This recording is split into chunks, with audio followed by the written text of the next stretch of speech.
That is how much play they're supposed to have. Almost nothing.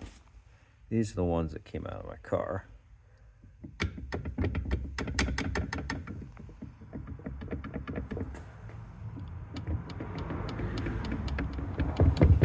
And this is after I actually cut all the welds on the plate and the bump stop plate.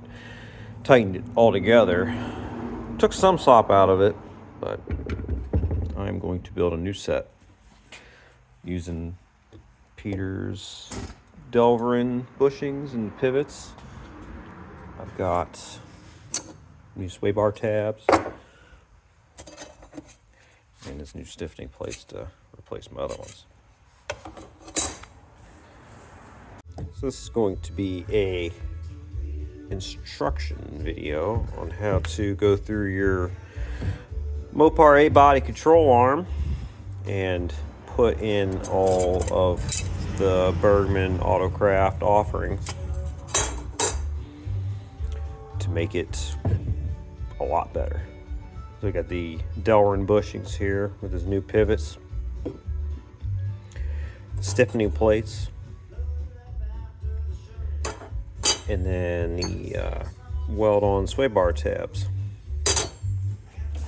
So I actually went and grabbed a press today, and I started on one of these. Got paint drying on it, but I got all the old stuff pressed out of it. I'm going to start with some nice paint before I put it back together.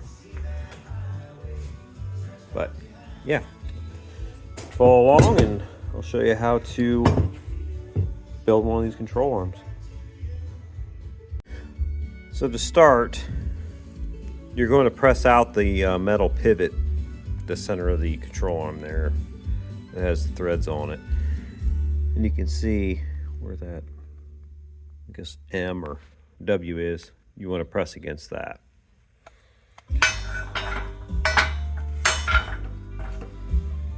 This is kind of just a rough setting it where it is right now, but it doesn't take a lot of force, so I just use a 1/2 inch extension. It'll sit against the center of that. Then you can press it out pretty easy.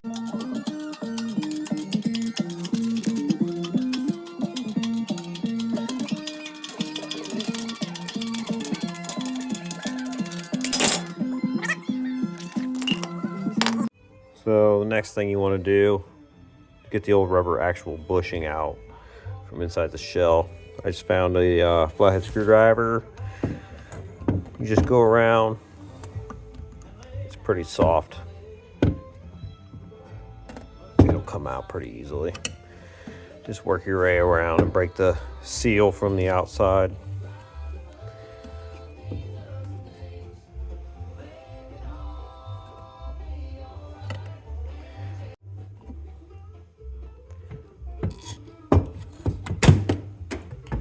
It went flying.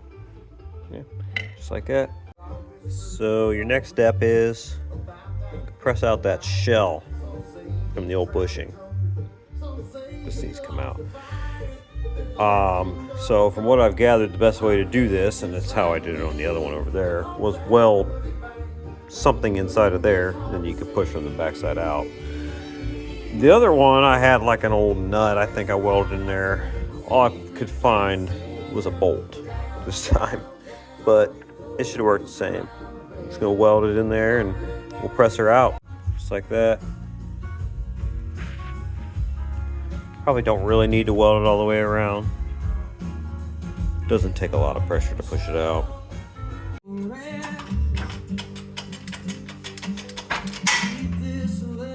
Now, as you saw from the last video, the welds didn't hold. I was wrong.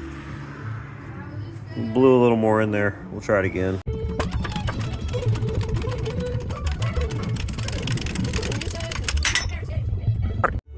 And just like that. That's what you want to end up with. The new bushing. Press right down in there real easy. But before I do all that, I'm going to clean this all up, get it painted like the other one. Take the bump stop off. Peter Bergman also offers these shorter bump stops, which I've had on my old ones, so I'm just going to take these off and put them on. We'll get them back together. I've got one of them pressed back together. New Delrin bushings and pivots. Very, very easy. But I will show you how to do it on the other one. Comes with some grease. You want to lather it up. Put the grease on the pivot that goes inside the bushing, and then I put some grease on the outside of the bushing too. It makes it a little easier to push it in. Pivots very nicely. I'll need my other hand to put grease on there, so I'll show you that in a second. This presses in very, very easily. Doesn't take much force. Just put the nut, slide down on the backside of it so the threads. I'm trying to make sure it's fairly level. Goes right in.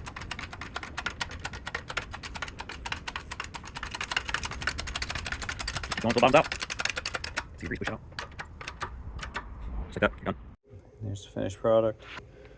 This is going to be much, much tighter than the original bushings. Smoother movement. Very precise. It's definitely a great upgrade over the original rubber bushings. So next step, before you get them on the car, I'm going to go ahead and weld up the stiffening plates. I'm going to line them up. It's got a narrower side. Fits over where the control arm tapers down on the bushing side. So I'm going to line it up over there. Give you access to the torsion bar adjuster, and then go ahead and vice grip it down tight. You don't want it to look about like that, tight to the control arm, and then you just weld her on. Don't have to run a continuous bead all the way around. I'm just going to stitch weld it. It'd be like a 1-inch weld, 1-inch weld, 1-inch weld all the way around. Show you what it looks like after.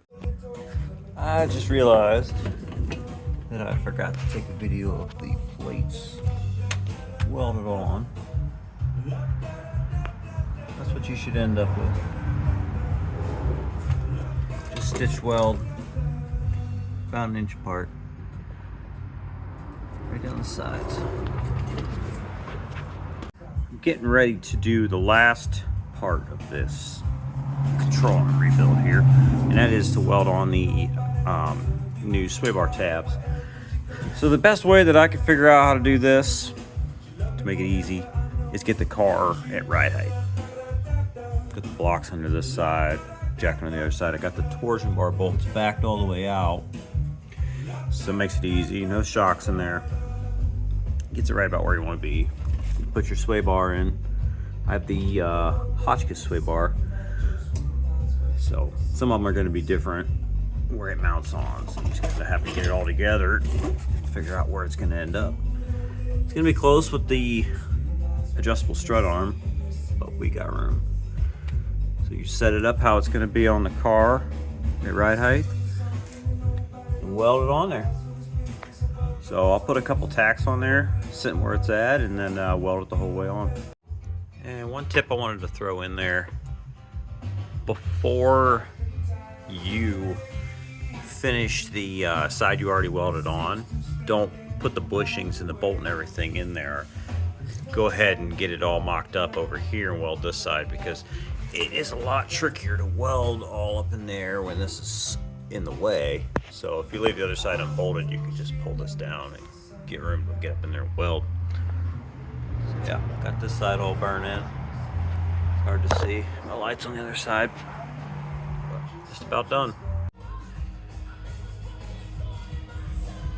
And that is what your finished product should look like. Tabs are welded on. A little paint on there. We're ready to go.